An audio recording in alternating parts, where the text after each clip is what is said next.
नमस्कार, आकाशवाणी से समाचार प्रभात के साथ मैं फरहत नाज।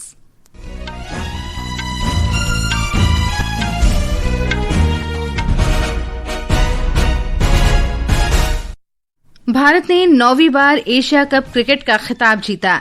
कल फाइनल में पाकिस्तान को 5 विकेट से हराया। प्रधानमंत्री नरेंद्र मोदी ने इस जीत को खेल के मैदान में ऑपरेशन सिंदूर बताया। प्रधानमंत्री आज नई दिल्ली में दीनदयाल उपाध्याय मार्ग पर दिल्ली प्रदेश भाजपा के नए कार्यालय का उद्घाटन करेंगे। बिहार को आज मिलेंगी 7 नई रेलगाड़ियों की सौगात। रेल मंत्री अश्विनी वैष्णव और बिहार के उप मुख्यमंत्री सम्राट चौधरी पटना जंक्शन से 3 अमृत भारत और 4 पैसेंजर रेलगाड़ियों को झंडी दिखाकर रवाना करेंगे। निर्वाचन आयोग आगामी बिहार विधानसभा चुनाव और 8 राज्यों में उपचुनावों के लिए 470 केंद्रीय पर्यवेक्षक तैनात करेगा। और अनुष्का ठाकुर ने ISSF जूनियर निशानेबाजी विश्व कप में महिलाओं की 50 मीटर राइफल 3 पोजीशन स्पर्धा में स्वर्ण पदक जीता।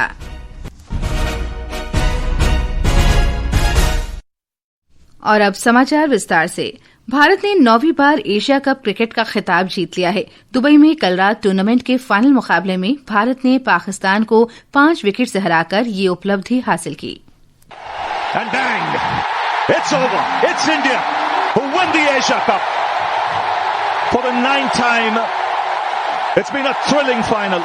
पहले बल्लेबाजी करते हुए पाकिस्तान की पूरी टीम 19 ओवर और 1 गेंद में केवल 146 रन ही बना सकी। कुलदीप यादव ने 4, जसप्रीत बुमराह, वरुण चक्रवर्ती और अक्षर पटेल ने 2-2 विकेट लिए। जवाब में भारत ने 2 गेंद शेष रहते 5 विकेट खोकर विजय लक्ष्य हासिल कर लिया। तिलक वर्मा ने नाबाद 69 रन की पारी खेली। भारत ने इस टूर्नामेंट में पाकिस्तान को सभी 3 मैचों में पराजित किया है। मैच के बाद भारतीय टीम ने एशियाई क्रिकेट काउंसिल के अध्यक्ष और पाकिस्तान के गृह मंत्री मोहसिन नकवी से ट्रॉफी लेने से इनकार कर दिया। भारतीय कप्तान सूर्य कुमार यादव ने टूर्नामेंट की पूरी मैच फीस भारतीय सेना को देने की घोषणा की। सूर्य कुमार ने टीम के अजय अभियान के लिए तिलक वर्मा, कुलदीप यादव और संजू सैमसन सहित पूरी टीम के खिलाड़ियों की प्रशंसा की। आप अगर फर्स्ट गेम से अभी फाइनल तक देखो तो ऐसे बहुत सारे मोमेंट्स है, बहुत सारे प्लेयर्स है जो क्रूशियल मोमेंट्स पे आके छोटा छोटा काम करके चले गए। इसलिए तिलक ने अनबिलीवेबल नॉक खेला फाइनल में। ऑल्सो कुलदीप जो कमबैक किया बॉलिंग में, वरुण ने बॉलिंग में कमबैक किया, संजू ने अच्छा प्रेशर एब्जॉर्ब किया। राष्ट्रपति द्रौपदी मुर्मू और प्रधानमंत्री नरेंद्र मोदी ने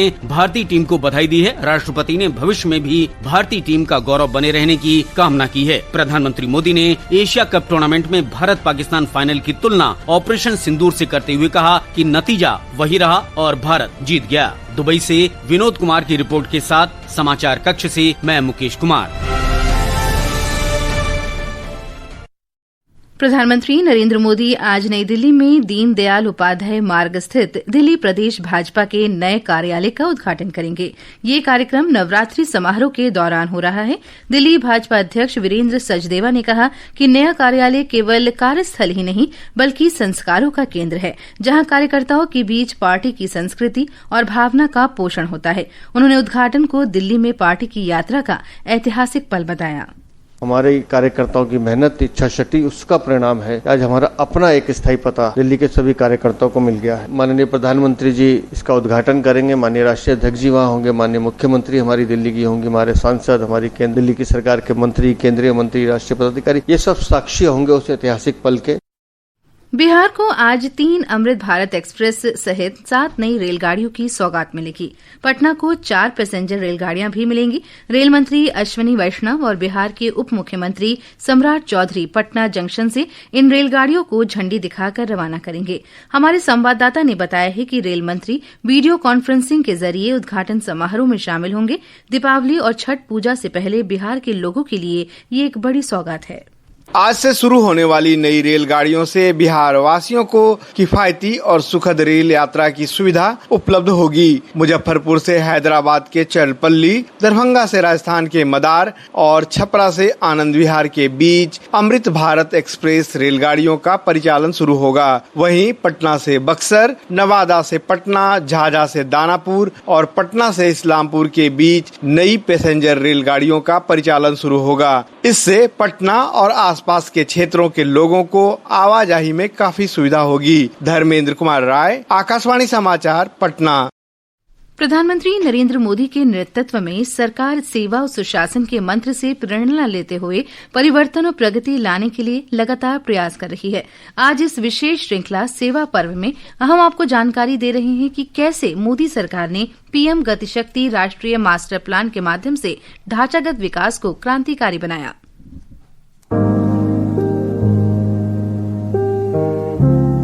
प्रधानमंत्री नरेंद्र मोदी के नेतृत्व में भारत का बुनियादी ढांचा परिदृश्य उल्लेखनीय परिवर्तन के दौर से गुजर रहा है। इसके केंद्र में पीएम गतिशक्ति पहल है, जो एक मास्टर प्लान है जो सीमाओं को तोड़ रहा है, कार्यान्वयन में तेजी ला रहा है और भारत के विकास के सपने को साकार कर रहा है। प्रधानमंत्री मोदी के अनुसार गतिशक्ति समग्र शासन का विस्तार है। पीएम गतिशक्ति मास्टर प्लान सरकारी प्रोसेस और उससे जुड़े अलग अलग स्टेक होल्डर्स को तो एक साथ लाता ही है। ये ट्रांसपोर्टेशन के अलग अलग बोर्ड्स को आपस में जोड़ने में भी मदद करता है। ये होलिस्टिक गवर्नेंस का विस्तार है। पीएम गतिशक्ति एक राष्ट्रीय मास्टर प्लान वर्ष 2021 में शुरू हुआ था, जो समन्वित और निर्बाध परियोजना निष्पादन के लिए विभिन्न मंत्रालयों और विभागों को एक साथ लाकर बुनियादी ढांचे के विकास को एकीकृत करता है। पहली बार 57 मंत्रालय और 36 राज्य तथा केंद्र शासित प्रदेश एक ही डिजिटल प्लेटफॉर्म पर एक साथ काम कर रहे हैं, जिसमें 1700 से ज्यादा डेटा लेयर्स एकीकृत हैं। परियोजनाओं के मूल्यांकन के बाद नेटवर्क प्लानिंग ग्रुप एनजीपी की एक व्यवस्था स्थापित की गई है। अब तक एनजीपी व्यवस्था के माध्यम से 13,59 करोड़ रुपए की 293 बुनियादी ढांचा परियोजनाओं का मूल्यांकन किया जा चुका है। जीआईएस आधारित मानचित्रण, रियल टाइम निगरानी और मल्टी मॉडल कनेक्टिविटी के साथ गतिशक्ति टिकाऊ बुनियादी ढांचे का निर्माण कर रही है और 2047 तक भारत को एक विकसित राष्ट्र बनाने की दिशा में आगे बढ़ रही है। जैसा कि प्रधानमंत्री नरेंद्र मोदी ने कहा कि रेलवे से लेकर राजमार्गों तक, बंदरगाहों से लेकर हवाई अड्डों तक भारत का तेजी से फैलता बुनियादी ढांचा नेटवर्क जीवन की सुगमता को बढ़ावा दे रहा है और समृद्धि को बढ़ा रहा है। विष्णु की रिपोर्ट के साथ समाचार कक्ष से शक्ति सिंह। प्रधानमंत्री नरेंद्र मोदी ने स्वतंत्रता दिवस के अवसर पर लाल किले की प्राचीर से दीपावली तक अगली पीढ़ी के जीएसटी सुधारों की घोषणा की थी। जीएसटी परिषद ने उनकी कल्पना को साकार करते हुए 3 सितंबर को लोगों का जीवन आसान बनाते हुए जीएसटी दरों को तर्कसंगत बनाने और कई क्षेत्रों में कर दर में कटौती करने को मंजूरी दी थी। आज हम आपको जानकारी दे रहे हैं कि कैसे ऑटोमोबाइल क्षेत्र में इन सुधारों से आम जनता को अपने सपनों को पूरा करने में मदद मिली।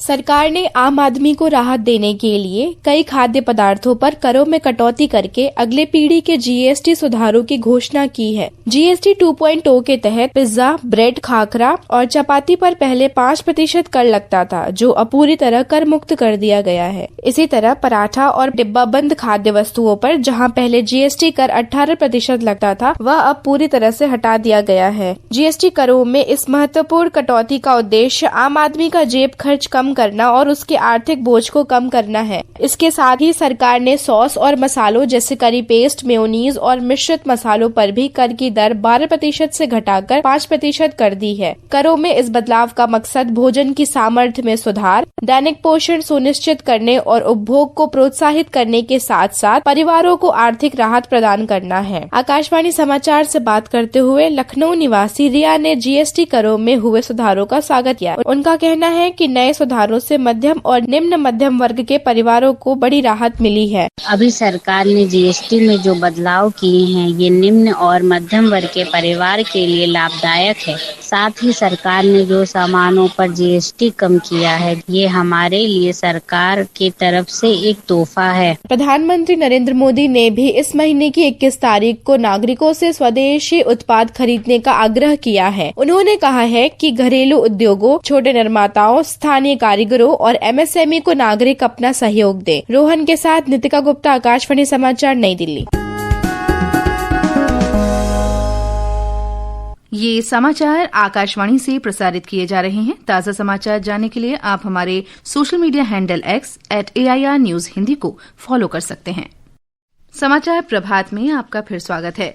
निर्वाचन आयोग ने बिहार में विधानसभा चुनाव और विभिन्न राज्यों के 8 विधानसभा क्षेत्रों में उपचुनाव के लिए केंद्रीय पर्यवेक्षकों की तैनाती की घोषणा की है। इनमें सामान्य अधिकारी, पुलिस और व्यय पर्यवेक्षक शामिल होंगे। एक रिपोर्ट। स्वतंत्र, निष्पक्ष और पारदर्शी चुनाव सुनिश्चित करने के लिए 320 आईएएस और 60 आईपीएस अधिकारियों सहित कुल 470 अधिकारियों को केंद्रीय पर्यवेक्षकों के रूप में तैनात किया जाएगा। वे प्रत्येक निर्वाचन क्षेत्र में चुनावी प्रक्रिया की निगरानी करेंगे, सुधार के क्षेत्रों की पहचान करेंगे और उचित कार्यवाही की सिफारिशें करेंगे। निर्वाचन आयोग ने कहा कि पर्यवेक्षक मतदाताओं की जागरूकता और चुनाव में उनकी भागीदारी बढ़ाने में भी योगदान देंगे। जम्मू कश्मीर की बड़गाम तथा नगरोटा सीट, राजस्थान की अंता सीट, झारखंड की घाटशिला, तेलंगाना की जुबली हिल्स, पंजाब की तरन तारन, मिजोरम की डंपा और ओडिशा की नुआपाड़ा विधानसभा सीट पर उपचुनाव होना है। आनंद की रिपोर्ट के साथ समाचार कक्ष से मैं आनंद पाठक।